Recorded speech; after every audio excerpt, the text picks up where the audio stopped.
morning, everyone, and thank you for joining us for our first panel discussion of the day. I've had my coffee and I've even put a frozen croissant in the oven this morning to really feel like I'm living that conference dream, although we are from home. So thank you everyone for joining. We do appreciate that it's a little bit different to how we've done this in the past, but after the success of last year, it's great to have you here. I have to say, I really enjoyed what Leng was just saying in his talk on allyship and the idea of calling it in as well as calling things out. And I do hope that this panel discussion will give you that conviction for when you need to address something as an ally, as well as more generally having the confidence to speak up in your work. So yes, we are discussing confidence here today. It's something that we have covered many times over the course of our Be Inspired events and conferences. We've done stuff about stepping into a room with gravitas, building your resilience. We did a session a few years ago on blagging it. However, today we are going to talk about confidence when it comes to speaking up. Now, two things have really kind of led to us deciding to cover this theme. One is the sea change that is happening within the world of D&I at the moment, where people are encouraged more and more to become allies. And as Leng touched upon, we're creating this more inclusive culture in our workplace where we do feel that we can be a bit more open and honest and kind of call things out when we need to. The other is that as a result of the pandemic and the way that it's kind of brought us all together and broken down a lot of barriers within our working lives and kind of created this working culture that is more flexible, leaders do seem to be listening more to those that are working beneath them. And suddenly those further down the career ladder actually have more voice than they ever have before. We've had loads of stories about kind of CEOs listening to people on the shop floor more so than perhaps they've done before. I'm not saying they never did. But I think it's been quite a leveller, and as a result of the things that have gone on this year, certainly the sort of so-called small people have a bit more of a voice than ever before. So today we really want to look at kind of making the most of that, really, and how to muster the confidence when it comes to speaking out, standing up for yourself and indeed others, and really feeling empowered in the moment of doing so. So as such, I am really pleased to welcome our fantastic panellists here today, three esteemed leaders in retail. We have Clodagh, Lucy and Sally, and thank you so much for joining us this morning. We really do appreciate your time. Okay, I'm going to delve straight into it and really put you all on the spot. I'm going to ask Sally, I'm going to come to you first because you are the first person on my screen. Can you tell us about a situation where you've had to speak out against someone in authority or someone more senior than you, and how did you navigate that? Thanks, Jade. Actually, it was very early in my career, in my 20s, where I was in fact bullied by my boss. So not a great experience, as you can well imagine. And I decided to confront her about it and talk to her about how it made me feel, give examples of what she was doing. And interestingly, prior to having that chat, I thought, preparation is key, right? Let's really think about what I need to say and why I need to say it and how I'm going to go about it. But I stopped at that point about what I was going to say, and what I didn't think about was the reaction that I might get. And that's where it fell down, to be honest with you. So something I learned from the situation, I would say, is that you really need to place a focus on the individual that you're dealing with. Who is it that I'm dealing with it? Could I reason with her? Will she be rational? Now, if I'd actually thought about those questions prior to going into the situation, I probably would have thought about, well, she's a bully, so likely is the answer to those questions is no. Interestingly, I ended up going into a second conversation with her, and I really thought about the fact that I needed probably a neutral person in that situation that might be able to support that next conversation? How could I get the support that I needed? It took quite a lot of the emotion out of the conversation. And given that obviously she was a bully, you know, chances are that she turned up in a particular way in that conversation. And so it helped me in that sense. And so, you know, on both sides, it was a matter of being able to make sure you got heard. And I was lucky, I was in an ecosystem at the time that allowed those conversations to be had, which is unusual, I think. You know, this was, I hate to say it, over 20 years ago. So unusual to think that there was ecosystems like that. But knowing your ecosystem is really important, and also knowing the individual, really thinking about the individual and treating it in that way. Thank you so much, Sally, for your candor there. Really appreciate you kind of opening up about that.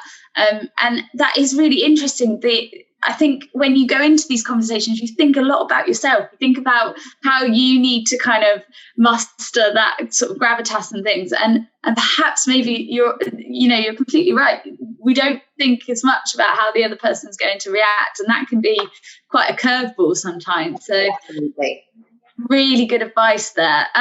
Clodagh, can I come to you next?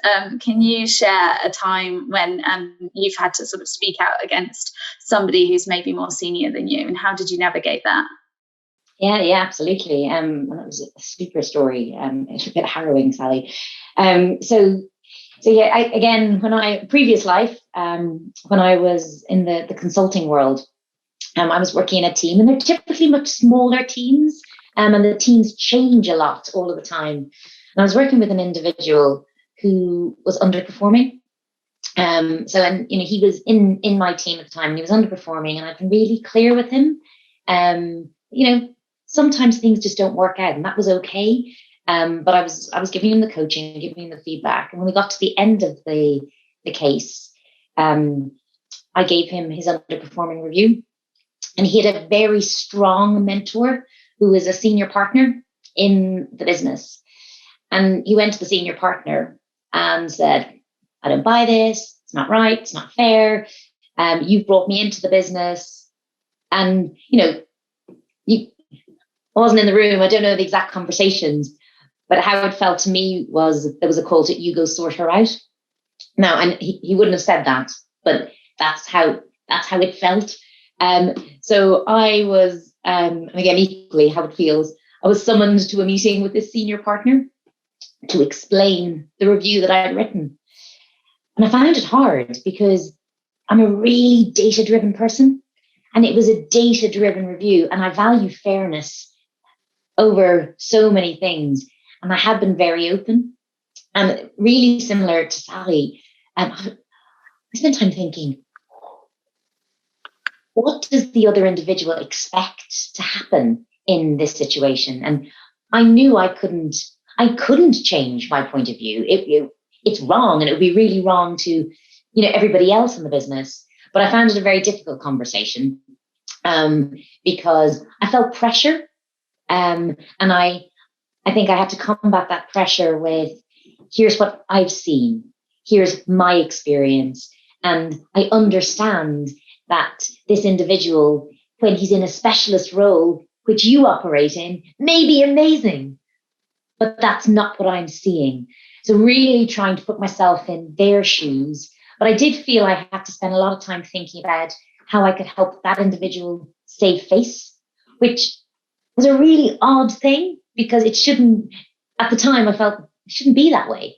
The facts are the facts, the reality is the reality. There's obviously always interpretation, but it was an uncomfortable conversation, but I stuck by it. And to be fair to both individuals, I think they respected me more on the back of that. That's really, again, a lovely story. I mean, it's a difficult story to listen to, isn't it? It's no one wants to be in that situation, but a great example, really. And nice to hear that you kind of stuck to how you felt. I think that's really key is, you're never going to come out of a conversation like that feeling bad if you know that you stuck to your own truth, I think is the is the takeaway there for sure. Lucy, I'd like to come to you now. You obviously founded Never Fully Dressed, so you are kind of the person at the helm. You are that person that people might have to speak out against. How do you ensure that people within your team can feel that they can speak up when they need to? Like I said, I think I'm in a lucky position because we're in that growth phase, so I can lay those foundations now, rather than I think it's much harder for bigger corporations and bigger firms that now want to implement, like you were talking, more allyship or more diversity at work or a different culture amongst staff, letting those younger or more junior staff members speak up. So I think we're able to, well, we have created that culture now that we can grow with. I have been that.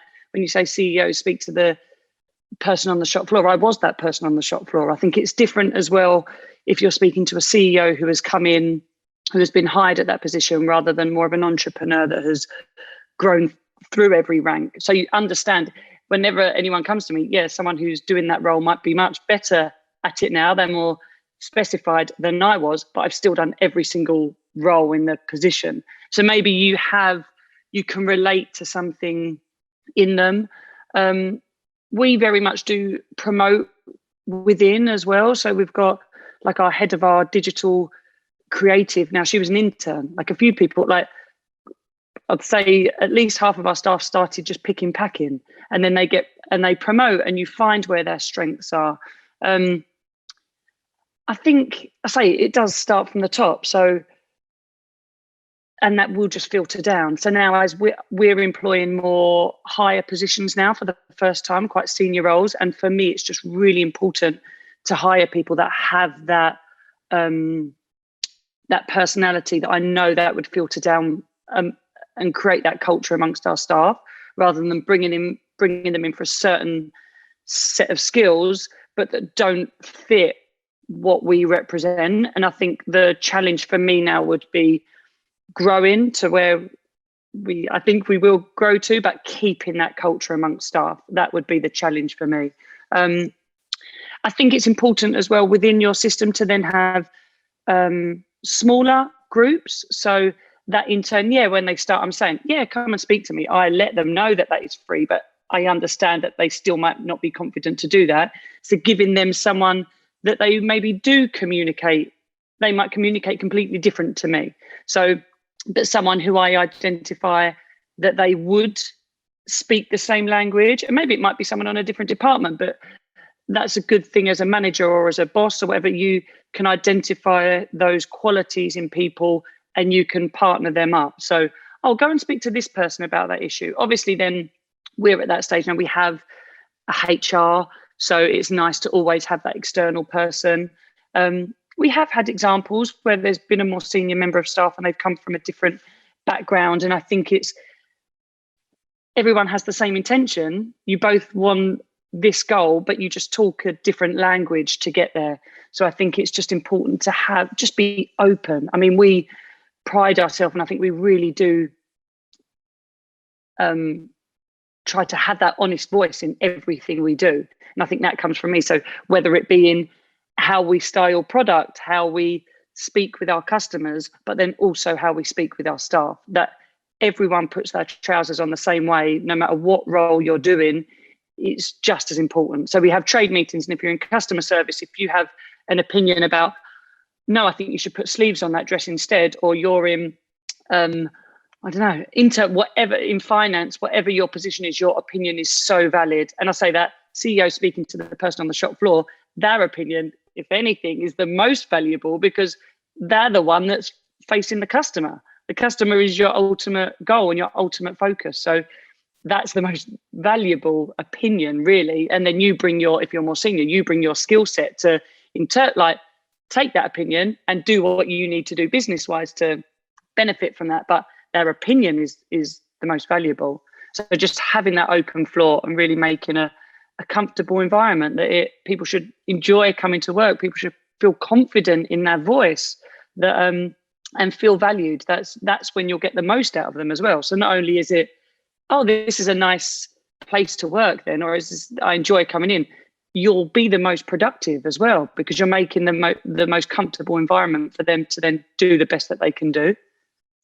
Yeah, I think that's really interesting. I love that phrase, the everyone puts their trousers on the same way. That is brilliant. I mean, the theme of our conference this year is all around inclusion starts with you, and like that. What a more inclusive phrase can you get? Everybody You're does. going to meet Beyonce that day. You've both got up that morning. You've both gone to the toilet. You've both had a shower, got dressed, and and you've met. They just happen to have a different path to you, but you're both just as important. Do you know what I mean? To make the world go round.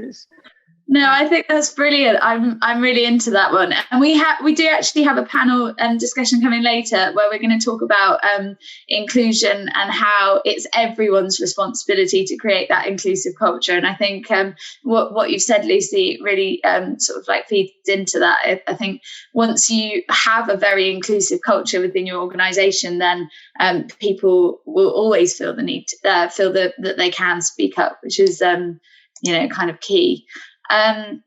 I would like to sort of move on now to talking about kind of preparation, because we sort of know that the best way to increase confidence when you're public speaking is to prepare well. That's kind of one of the standard tips that you get given.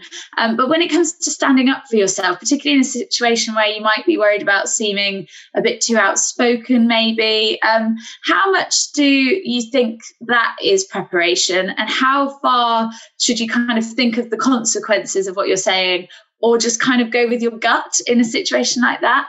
Clodagh, can I come to you first for this question? I'd like to get your insight. Yeah, and I think this will be fascinating, actually, because I would imagine we'll all have really different views on this one. For me, it actually is really similar to preparing for public speaking. Personally, I am more comfortable and more confident the more prepared I am. So when it is something which often when you're speaking out, it can appear emotional. And it's really important to me that emotion is tempered with the rational and the logic to be able to land it in the most effective way. So I think the first thing, the pep talk I give myself before I ever kind of go for something like this is just reminding myself that I'm coming from it from a really good place, because I either want the best for the individual or the team or the business or the customer, and knowing that that's the driving force behind what I'm saying. So that's what's going on in my brain, right? Okay, it's okay. This is the right thing to do. It's okay. And then the bit that gives me comfort and confidence is by really thinking about what are the data points which have led me to this point of view. And can I challenge myself? I'll kind of play a red team, green team. If I was sitting on the other side of the fence, what's the counter argument, and does it still hold? And then the other piece that I have done on a number of occasions, I've really, building on Sally's point, I've really thought about the person or the people that I'm landing this message with, and what are they going to be thinking, putting myself in their shoes. How will they react? Is it going to be a logical or emotional response? Is this, a pet project of theirs, or is this, a deeply rooted part of their moral fiber? Because I would change how I engage depending on who I'm engaging with. So the pep talk, the data, and then thinking about the individual. That's what gets me to my comm style. I love that. And I think you're so right as well. It's very rare that we go into one of these situations where we're standing up for ourselves or we're speaking out, where we don't have a good reason for doing it. And reminding yourself of that is really, really important. And another good point I think you made as well is the driver behind what they want. Because actually sometimes you can go into these situations and you're like, right, I'm ready, I'm going to do it, I'm going to fight for what I believe in. And you get a reaction that's like, yeah, okay, fine, yeah. I'm with you. And actually, you kind of need to think, how much does it matter to this person? And actually, it might be a bit easier.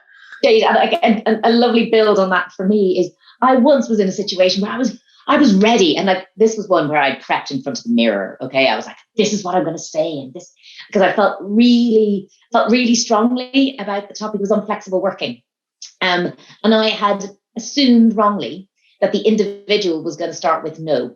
right? So, I mean, I had a 15-minute spiel ready, okay? And I'm going and I'm launching, and he's like, yeah, great. Yeah, yeah. And I'm like, did he just say yes? And there's a huge point you've just made, which is, you actually don't know what they're going to say. So listen as much as speak. Yeah, no, I completely agree. It's I've definitely been in that situation myself before, and you're left kind of slightly dumbstruck, but that's always a good thing. Sally, can I come to you for the same question? How far do you feel that you need to kind of prepare, and how much of it is kind of going with your gut? I have been known to wing it. I'm not going to lie. So let's be clear here. I'm not always prepared, but I do think it's quite critical. I mean, as Chloe said, the first of all, it actually helps remove the emotion out of the situation. And I think the moment that happens, ultimately the conversation is just more rational, right? You can have time to think about the individual, the ecosystem you're operating within. Have you got the right environment to do it?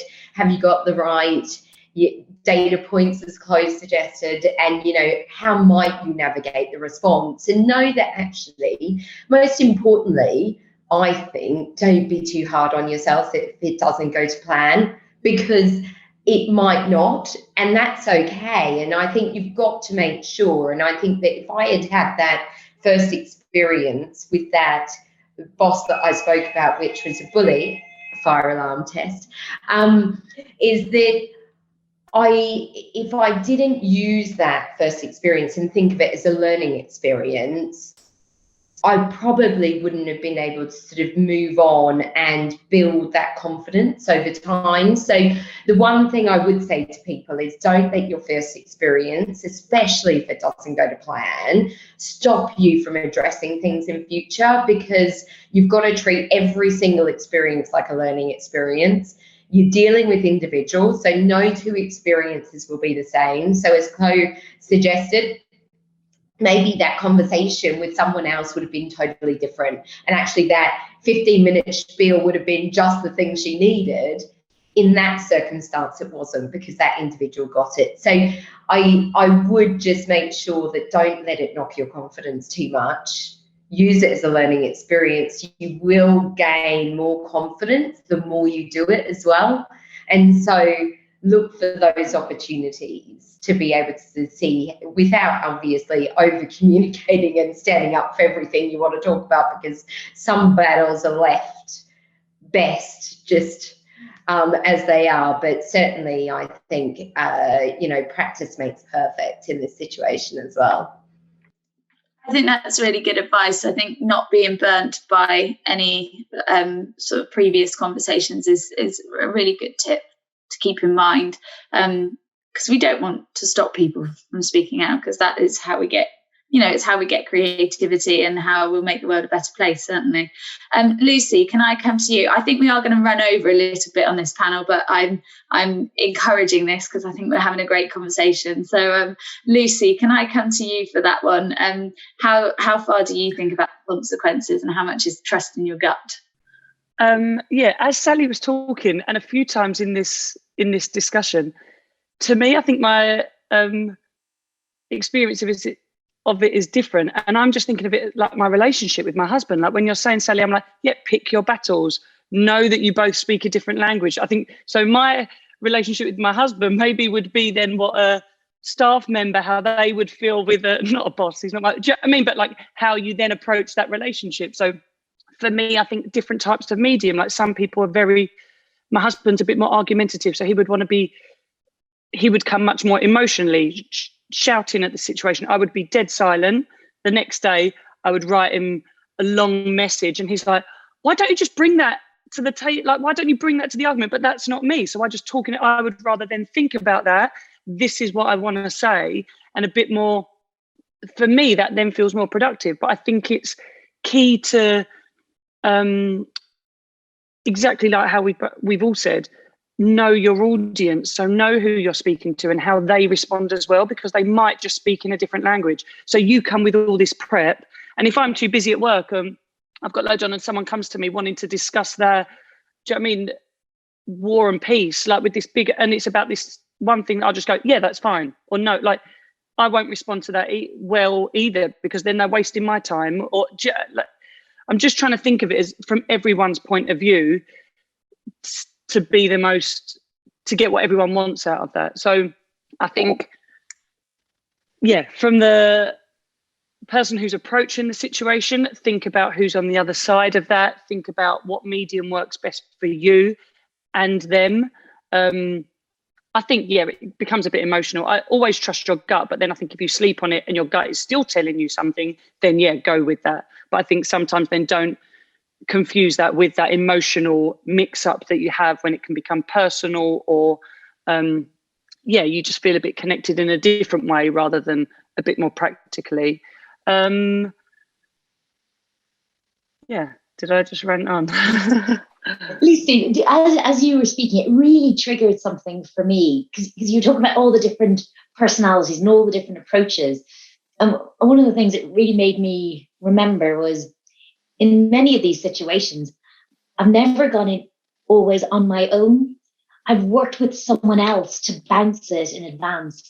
Or, you know, as Sally said before, sometimes you need to bring that impartial person into the room. Yeah. There is strength in knowing that you're not on your own when you're speaking out.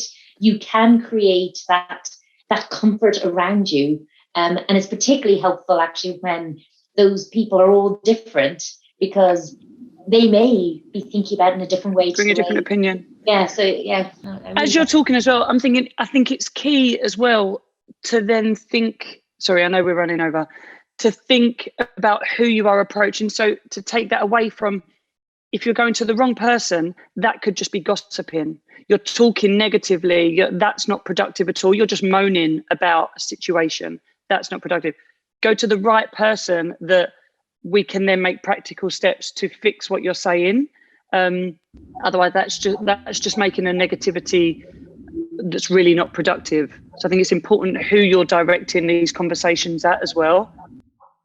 Absolutely. And I think, you know, the final thing that I think is quite important is we're building our teams, right? You know, I've thought about over the years how I can start creating some of those safe environments. And to your point, Lucy, about, you know, understanding the individual and that they're all different and they're different they come at things in a different way. We've actually, as I've started building teams in different organisations, because the cultures are always different, the people are always different. That's always something you've got to be mindful of. You know, one of the first bits of exercises I do is actually we do a session on what we call life trees, which really gives you an understanding as to who each other are. And, you know, to the point where, you know, I share my life tree as well as actually the teams, and it just breaks down some of the barriers, because they realise you're a human being and that they can therefore actually approach you just as they would actually one of their peers or colleagues. But the other thing is with that is that they get a really good understanding of each other, why each other tick, why they might react in a situation the way they do. And because of that, every conversation then after that becomes ever more productive, because actually they are more easily able to think about how that person's going to react, because they understand where they're coming from and what makes them tick and why they might react in a certain way. And so I would encourage, you know, anyone that's starting to build teams as to how very early on, how can you start to really understand each other so that you're building that level of trust and that safe environment and that haven that means that actually an open and honest and transparent environment is just a healthier one, right? I really like that idea of the life trees. That's amazing. And I think what's really interesting about that is that you are then creating a culture right from the start where people can speak up and they have the confidence. So actually, we don't even need this panel discussion. If everyone just takes that one away, then no one's ever going to need that to muster that confidence and that gravitas, because they'll have it. And I think that's really interesting. And hopefully we're going to explore that a little bit more with some of our other content today, as I mentioned in the other panel. The other thing, we are going to have to wrap up now because we are running out of time. But the other thing I did want to say is, having had this discussion, we've still got a bunch of questions that we've left unanswered today. But I think the content that we've got and the chat that we've had will be really useful for anyone watching, and I do hope that you take something away from this if you're tuned in today. However, I think it just shows that there is so much more we could talk about on this subject and so many more ways we could kind of explore it. I myself am actually about to go on maternity leave, but I'm going to write a note to the Be Inspired team and make sure that we cover this in one of our workshops and go into it in more detail. So, I mean, Sally, Chloe and Lucy, if you do want to join another panel discussion, then obviously we'd love to have you, but I'm sure there are a lot of other ambassadors out there as well that could share some stories. I just definitely think that my key takeaway is that there's a lot more that we could sort of go into on this subject, certainly, and I'm just sorry that we haven't got as much time today.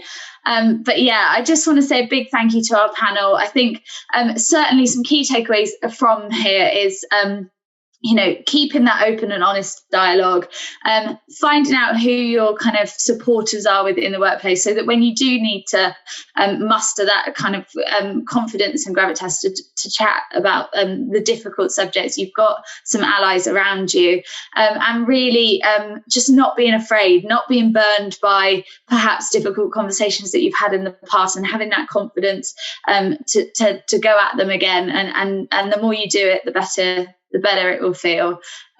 So thank you, Sally, Chloe, and Lucy, for joining us, and thank you for all your candour and insight. And it's just been brilliant. I'm going to hand back to Ria now, but thanks everybody for tuning in.